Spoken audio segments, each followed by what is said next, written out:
Hello hi, പുതിയൊരു വീഡിയോയിലേക്ക് എല്ലാവർക്കും സ്വാഗതം. ഇന്ന് ഞാൻ നിങ്ങളുമായി ഷെയർ ചെയ്യുന്നത് നമ്മുടെ ഇന്ത്യയിലെ ഒരുവിധം ജനങ്ങൾ, അതായത് ഹിന്ദു മുസ്ലിം ക്രിസ്ത്യാനികൾ സംഖ്യകൾ ഒഴിച്ച് ഓർക്കാത്തതും, പ്രത്യേകിച്ച് കേരളത്തിലെ സംഖ്യകൾ നിരന്തരം ഈ ദസ്വി ഒക്കെ ജപിക്കുന്ന പോലെ ഇടയ്ക്കിടയ്ക്ക് പറഞ്ഞുകൊണ്ടിരിക്കുന്ന ഒരു കാര്യമുണ്ട്. ആ ഒരു കാര്യം എന്താണെന്ന് ഈ രണ്ട് വീഡിയോ ഞാൻ കാണിക്കുന്നുണ്ട്. അത് കണ്ടാൽ നിങ്ങൾക്ക് മനസ്സിലാവും. ആദ്യം ആ വീഡിയോ ഒന്ന് കാണാം. ശുദ്ധജലം കൊടുക്കാൻ ഒരു മിനിറ്റ് ഗ്യാസാണോ? ഗ്യാസാണ് പ്രശ്നം. ഇപ്പോ ഗ്യാസാണ് പ്രശ്നം. ഗ്യാസ് വരുന്നുണ്ട്. എന്തേ വില കൂട്ടിയോ?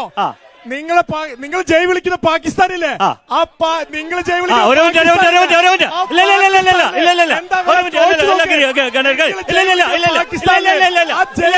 പാകിസ്ഥാനില്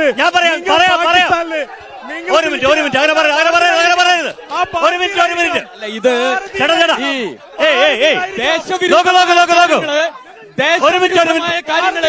സുഹൃത്തുക്കളെ പ്ലീസ് ഒരു ചർച്ചയിൽ എന്തെങ്കിലും പറയാം. ദേശവിരുദ്ധമായ കാര്യങ്ങൾ പറയാം. ഭാരതത്തിൽ ജയിക്കണം. ഒരു മിനിറ്റ് ഒന്ന് നിയന്ത്രിക്കൂ. നിങ്ങളെ നിയന്ത്രിക്കൂ. ഒരു മിനിറ്റ്. ഭാരതത്തിൽ ജയിക്കണം. ഞാൻ പറഞ്ഞു കേൾക്കില്ലേ ഏട്ടൻ? ഞാൻ പറയുന്നത് കേൾക്കുന്നില്ലേ? പാകിസ്ഥാൻ അനുകൂല ദേശവിരുദ്ധ സംഘടനകളായിരിക്കും മാർക്സിസ്റ്റ് പാർട്ടിയുടെ ഗവൺമെന്റിനെയും കോൺഗ്രസ് ഗവൺമെന്റിനെയും നിയന്ത്രിക്കാൻ പോകുന്നത്. ഇവിടെ ഹിന്ദു വീടുകളിലുള്ള, ക്രൈസ്തവ വീടുകളിലുള്ള പെൺകുട്ടികളെ പ്രണയം നടിച്ച് ലവ് ജിഹാദിന്റെ പേരിൽ രാജ്യദ്രോഹ പ്രവർത്തനത്തിന് റിക്രൂട്ട് ചെയ്യിപ്പിക്കുക, ഇതായിരിക്കും കേരളത്തിൽ നടക്കാൻ വേണ്ടി പോകുന്നത്. ഇതിന് നാം അനുവദിക്കണമോ എന്ന് ഈ നാട്ടിലെ വോട്ടർമാർ ചിന്തിക്കണമെന്നുള്ളതാണ് NDAക്ക് അഭ്യർത്ഥിക്കാനുള്ളത്. ഒരു ഭാഗത്ത് ജമാഅത്ത് ഇസ്ലാമി, മറുഭാഗത്ത് SDPI. ഇത് രണ്ടും പ്രിയമുള്ളവരെ രാജ്യദ്രോഹ സംഘടനകളാണ്, പാക് അനുകൂല സംഘടനകളാണ്. ഈ രണ്ട് സംഘടനകളുമായിട്ടാണ് മാർക്സിസ്റ്റ് പാർട്ടിയും കോൺഗ്രസും സഖ്യവും സഹകരണവും ഉണ്ടാക്കിയത്.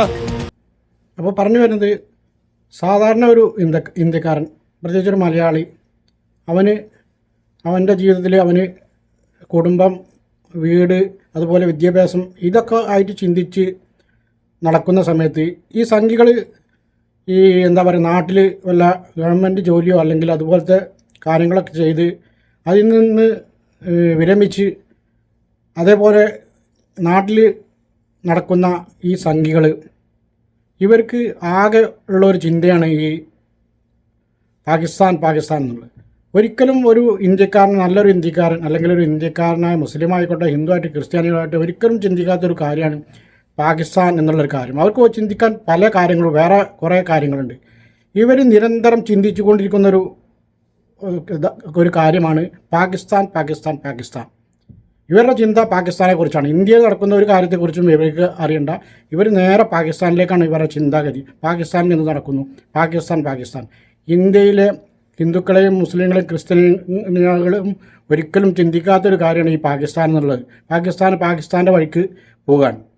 ഇന്ത്യയിലുള്ള കാര്യങ്ങൾ, ഇന്ത്യയിലുള്ളൊരു സാധാരണ മനുഷ്യന് ഒരുപാട് കാര്യങ്ങൾ ഇന്ത്യയെക്കുറിച്ചും ചിന്തിക്കാനുണ്ട്.